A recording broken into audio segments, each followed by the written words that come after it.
Hello, welcome to my channel. My name is Nicole and I like to do fashion DIYs. And in today's video, I'm going to be showing you step by step of how I made this zip-up hoodie. If you are interested, I have this PDF pattern available down below in my Etsy store. If you want to see how I made this sweater, all the steps will be time-stamped down below for your convenience. And please forgive my nails. It actually hurts my soul, but they're not doing too well and I just feel like I need to give them a break. So I do not have nice nails in this video and it does kill me. So I apologize. I've chosen to do my hoodie in red, so I made sure all my supplies were as close in color as I could find. If you can't find everything in the same color, you could always purchase white and dye them to the color you want. You will need 2 yards of cording, 2 yards of zipper tape, 1 separating zipper. Depending on the size of hoodie you are using, the zipper length is different. If you cannot find one the exact length, buy one that is bigger, and I will show you how to cut the zipper down to size in this video using pliers from Amazon that I will link down below. 2 yards of sweatshirt material that is at least 54 inches wide and a ½ yard of ribbing material in a matching color. For the pattern, I'm using this one that I created. I will have the digital sewing pattern listed below if you're interested. After cutting everything out, I made sure I went through all my pieces and marked my notches. To have a cleaner finish, I serged all my pattern pieces before I moved on to the construction. This part is optional, but because it's a hoodie and it opens, you will be able to see the seams from the outside. I'm going to start with constructing the pockets. I folded the curved side down 3/4 of an inch, pinned and pressed before top stitching. Then I folded the top and short side of the pocket down by ½ inch and pressed. I added pins to keep it in place and compared both pockets to make sure they were the same size. Then I pinned each pocket to both of my center front pieces. You will align the pocket so it is square to the bottom of the center front. Then I top stitched the 2 sides down with a 1/4 inch seam allowance. This is what it looked like with the pockets sewn. The bottoms are left open at this point. Now I will attach the back to the front but only at the shoulder seams. Lining them up with right sides together, I sewed with a ½ inch seam allowance. Then pushed that seam allowance towards the front and sewed a top stitch.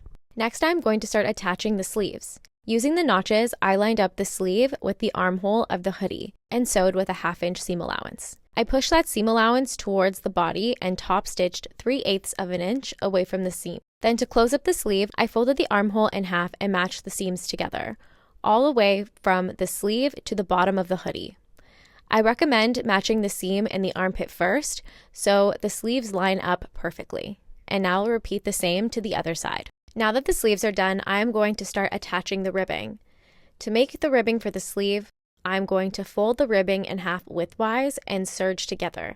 If you do not have a serger, sew with the zigzag stitch at a 1/4 inch seam allowance. Then you will fold the tube you have made with wrong sides together, with the right side out. This is your cuff.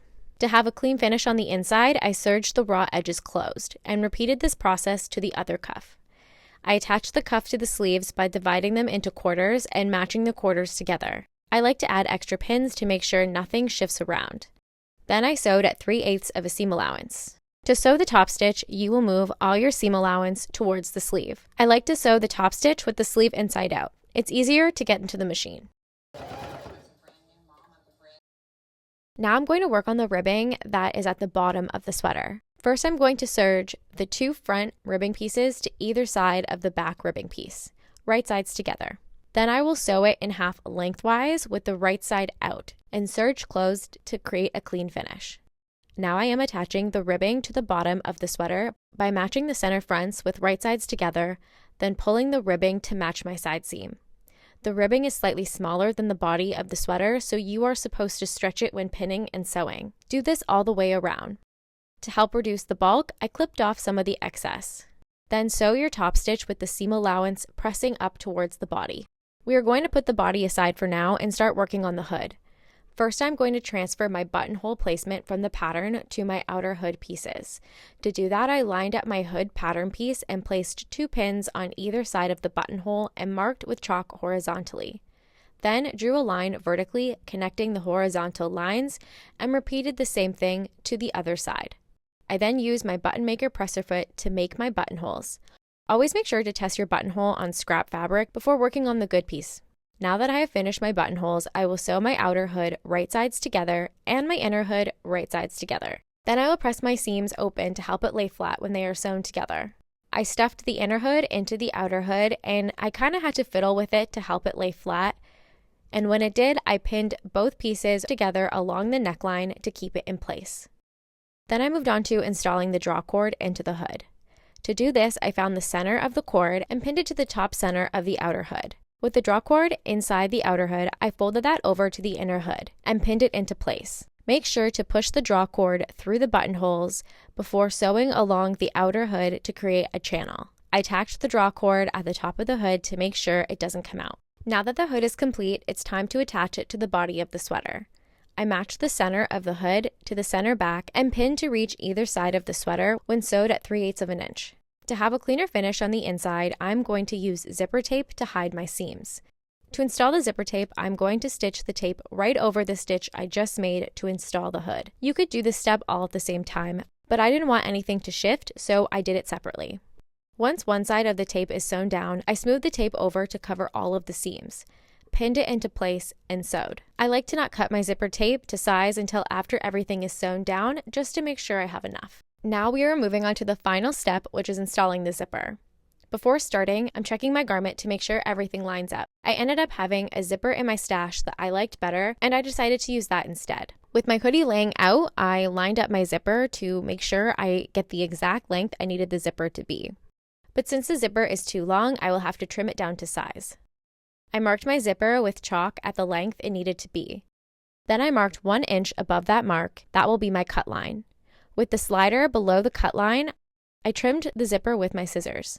To remove the extra zipper teeth, I used my zipper pliers to remove the teeth all the way down to the first line that I marked. And I removed the teeth on both sides. To stop the zipper tape from fraying, I burned the edges with a lighter. I didn't have a zipper slider in red, so I used matching thread to create a stopper by hand stitching back and forth so the zipper slider won't come off. I did this to both sides. To insert the zipper, I'm going to fold it in half and mark the middle and do the same for my hoodie. Then with the zipper separated, I'm going to pin each side of the zipper to the hoodie, taking my time to ensure that everything is laying as flat as possible. You want to make sure that your zipper is pinned flat to the sweater without stretching the sweater. The zipper and the length of the hoodie should be the exact same. If you need to go back and remove some more teeth of the zipper, be sure to do that, or once you wash the sweater, the zipper will become wavy. Then I sewed both sides using my zipper presser foot to attach the zipper.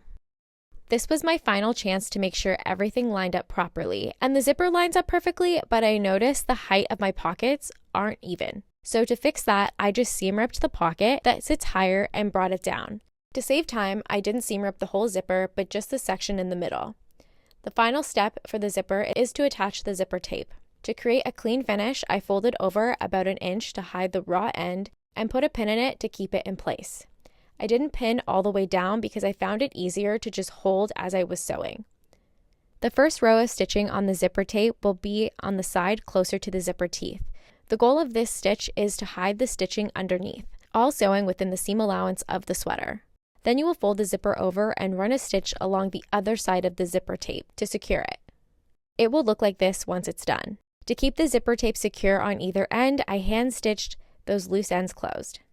The last and final step is to trim the draw cord to size, and I did that with the sweater on to make sure I liked the length, and the sweater is done. This is the perfect oversized hoodie, and I can't wait to make it in more colors.